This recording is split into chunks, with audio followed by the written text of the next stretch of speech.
การทักทายสบายดีสวัสดีครับทุกคนวันนี้วันหยุดเนาะตอนนี้ก็เป็นเวลาประมาณ6:40 นาทีแล้วทุกคนเฮาสิพาทุกคนไปกินข้าวนำกันเนาะไปกินข้าวในร้านอาหารตามสั่งนี่แหละทุกคนร้านเก่าร้านเดิมที่เฮาเคยไปกินเนาะตอนนี้ก็ไปกับแฟนคือเก่าก็ทำงานทำเดียวทุกคนอันนั้นเดี๋ยวก็สิออกไปกินข้าวเนาะอะไรไม่ใหญ่อันนี้ไม่ใช่ฉันจะไปกินข้าว สองพวกนี่นะคะคือบรรยากาศตอนแรกๆเนาะห้องข้างๆก็คือเพื่อนร่วมงานทั้งเบิดเลยทุกคนเพื่อนร่วมงานทั้งเบิดจะไปกินข้าวหารเก่าเนาะอาหารที่กินประจำมาเบิ่งว่าจะได้กินอหยังไงบ่ก๋วยเตี๋ยวกับผัดกะเพรามีสองอย่างได้สินี่เธอใส่ของหมอนในของพูดนอนได้ไหมได้ เขารู้สึกขี้เกียจอาทิตย์นี้ไม่ได้เลยเลยอาทิตย์นี้แหละที่รู้สึกขี้เกียจที่สุดไม่อยากทำอะไรเลย เมื่อยก็นอนเนาะบ่ได้บังคับไปหากินข้าวกันกินข้าวอาหาร ไม่อยากทำอะไรเลยอาทิตย์นี้ไม่เลยขนาดนะขนาดชักเกิดก็ยังมีซื้อที่ขานเลยจนเป็นมองบางที่เฮาอะเมื่อยกับการเฮ็ดงานมาเด้อเอาเมื่อยกับการเฮ็ดงานมาเด้อเฮาก็เลยบ่อยากเฮ็ดอีหยังแบบคือข่อยคือกันเนี่ยเมื่อยกับการเฮ็ดงานมันน่ะก็เลยอยากพักผ่อนวันหยุดก็เลยนอนเบิดมื้อก็จั่งใดนะเพราะว่าบางมื้อเฮาเฮ็ดงานไปแบบแทบสิบ่ได้เฮ็ดแทบสิบ่ได้แบบว่าพักผ่อนเลยเนาะก็อาชีพอยู่เหรอสิเป็นหยังนี่ก็คือบรรยากาศตอนแดงๆทุกคนสิไปออกไปกินข้าวนี่ก็คือบรรยากาศรอบๆทุกคนบรรยากาศรอบๆในซอยบางแวกต้นไม้ข้างหลังนี่งามๆบ่ฮู้ว่าต้นหยังประมาณตอนนี้ก็เป็นเวลาประมาณ6 โมงก็รถค่อนข้างหลายเนาะรถค่อนข้างหลายแน่สิมีเสียงรบกวนแน่เนาะแต่ก็บ่เป็นหยังทุกคน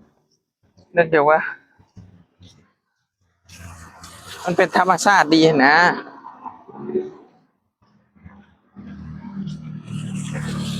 เสียงอะไร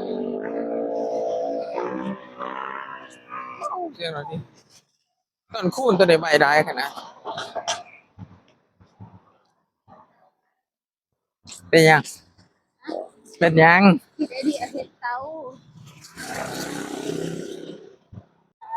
วันนี้มาค่อนข้างเลิกเนี่ยทุกคนเลยเขาเลยหันเราเลยเขาเบิดเลยก็ได้กินก๋วยเตี๋ยวแทนสั่งเป็นก๋วยเตี๋ยวเส้นเล็กน้ำตก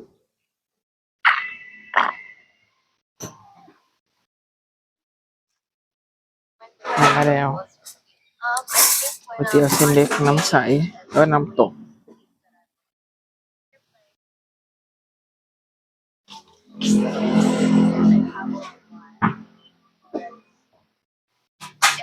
ลิซ่า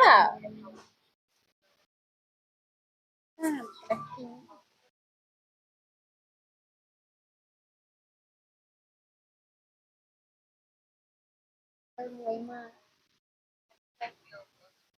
I think when I'm on stage, that I love. Your place, the cowboy one.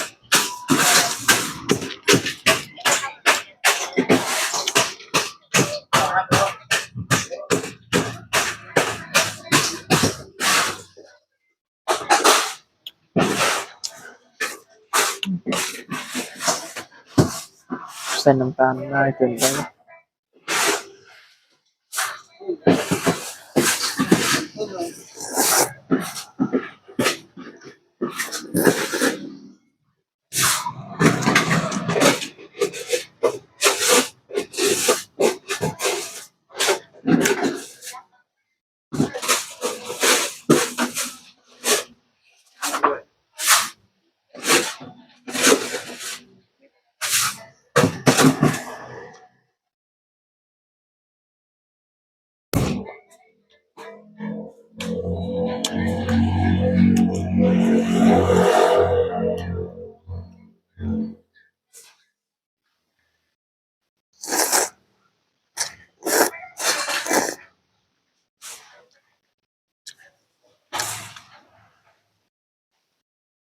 กินที่หารเขาสิปิด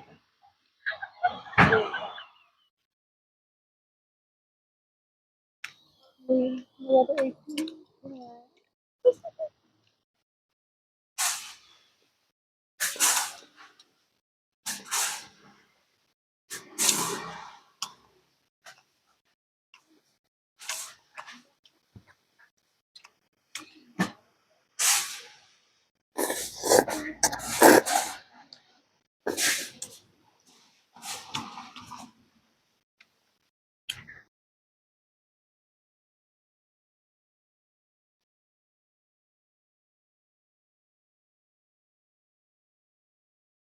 ทุกคนหลังจากที่มาจาก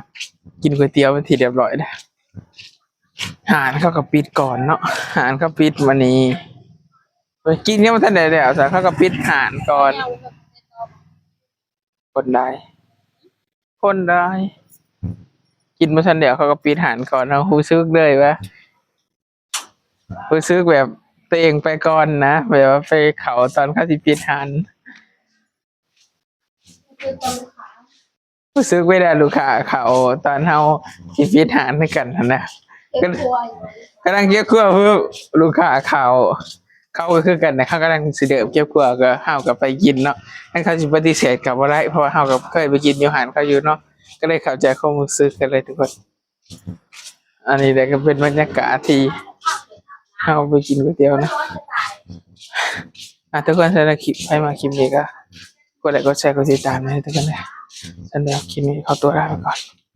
สวัสดีครับบ๊ายบาย